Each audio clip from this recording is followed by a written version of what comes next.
Hi everyone, in this section I'm going to start 9.3, Wave-Particle Duality and the Uncertainty Principle. Previously we talked about wave-particle duality in terms of light or electromagnetic radiation, and we saw various phenomena such as refraction, diffraction, and interference that displayed the wave-like nature of light, and then we saw the Compton scatter and the photoelectric effect, which showed the particle nature of light.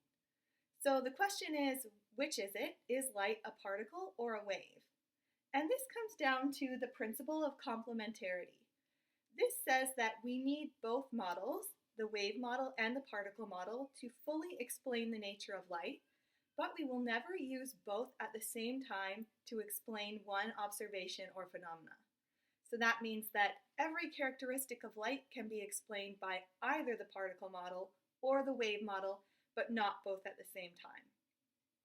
So my next question is, since light, which is normally considered a wave, can show particle characteristics, can something that we normally consider to be a particle show wave characteristics? And the answer is yes. So let's review Young's double slit experiment.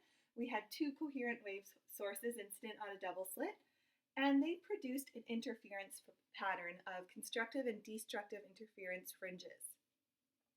It was found that a stream of many electrons incident on a Young's double slit apparatus actually produced a similar interference pattern. So instead of just two bright fringes in front of the slits, instead we had a series of interference fringes. And this is a definite wave property. So how can this be true? How can an electron, which is a particle, show wave characteristics? Well, the problem is that normally we think about this in idealizations. So we have an ideal wave that extends infinitely in all directions, so it's unlocalized, but it has a definite wavelength. And then a particle, which has essentially zero size and is extremely localized. It has a definite position. So in order to model this behavior, we need a new model, and it's called a wave packet that shows both wave and particle characteristics. So a wave packet is like a short wave pulse of duration delta t. And this could be used to represent one proton or one electron. So we've seen something similar to this before. It looks kind of like a beat waveform. And if you remember with beats, we arrived at beats by combining two waves of very similar frequency. F1 equals approximately F2. So let's look at how we can combine different waves in order to produce a wave packet. Okay, so how can we model a single wave packet? Well, Fourier analysis shows that if you combine many waves of single frequency, many waves, then they will add in order to produce a single localized, somewhat localized wave packet. And so I've drawn a rough sketch here, but this would be a range of frequencies called delta F, so that the mean frequency is F naught. So the range goes from F naught plus 1/2 delta F to F naught minus 1/2 delta F. And that produces this wave packet. Now, that wave packet, what we can say is true about it is that there is a relationship between delta F, the range of frequencies in hertz, and delta T, the duration of the pulse in seconds. We have delta F, delta T is approximately 1. So this is really interesting because it means that this wave pulse now cannot occur at a single instantaneous time, so have a finite duration, without having infinite frequencies. So now, since it has a time for this wave packet, we've introduced some uncertainty into the wavelength or the frequency. There's no longer a single specific frequency or wavelength. This has many applications because digital information is transmitted through wave packets, or these short wave pulses. For example, phone lines, the tone pulses on phone lines, or radio waves through satellites, laser pulses in fiber optics, those all use wave packets. And higher rates of data transmission will use shorter wave packets. So we want delta t shorter, which means the amount of frequencies transmitted has to be larger, so a larger range of frequencies. And in this case, that would be called the bandwidth. So you can label it delta FB to indicate that it's the bandwidth. So optical fibers would have a very high bandwidth to transmit very short pulses, whereas phone lines would have a shorter bandwidth. So the minimum pulse duration is inversely proportional to that bandwidth. Okay, let's look at the first example. A shortwave radio station broadcasts at a frequency of 10 megahertz. What is the range of frequencies of the waves that must be superimposed to broadcast a pulse lasting 0.8 microseconds? All right, so we have our mean frequency of 10 megahertz for the frequencies that are comprised to form the wave packet, and then the pulse lasts 0.8 microseconds.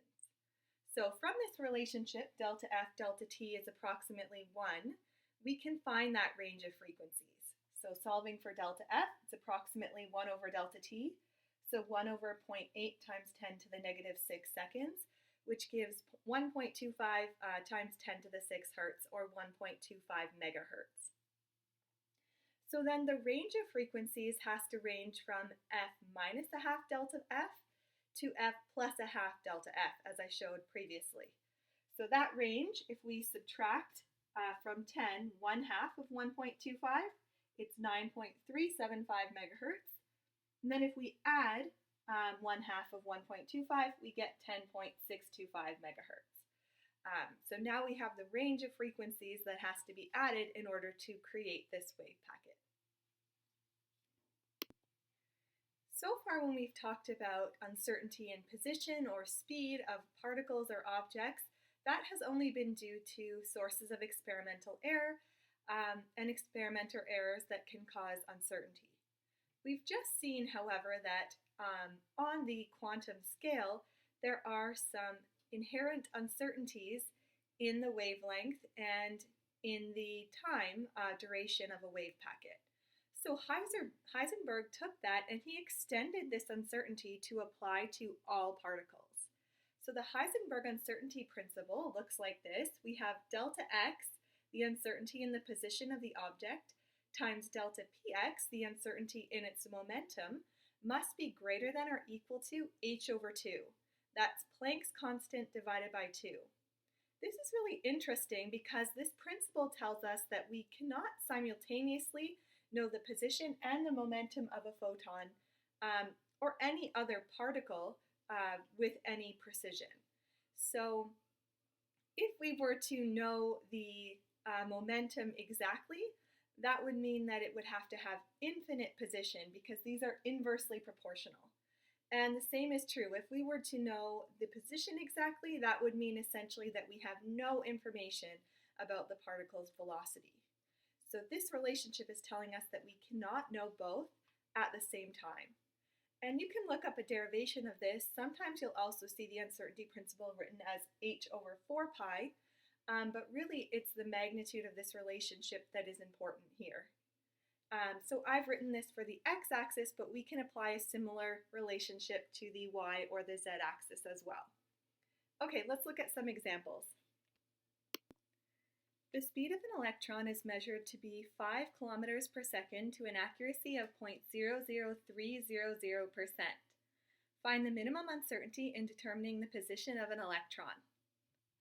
Okay, so we're given the velocity of this electron with an uncertainty of 0.003%. So to start, we want to find the uncertainty in the speed in absolute form, so in meters per second. And we can do this just as we would do in the lab. So take the percentage, 0.003, divide by 100, times 5,000 meters per second gives 0.15 meters per second. We do need SI units here because we're using Planck's constant in SI units and the units need to cancel. So that's why I'm converting here. All right, now let's look at the uncertainty principle. It says delta x, delta px is greater than or equal to h over 2. And what we're given instead is the uncertainty in the speed. The mass is a constant. So we can plug in for the momentum. Delta px here is m, delta vx. So we have delta x m delta vx is greater than or equal to h over 2. And solving for delta x, you can change this to equals for this sake of the math if that makes more sense to you. We have h over 2m delta Vx.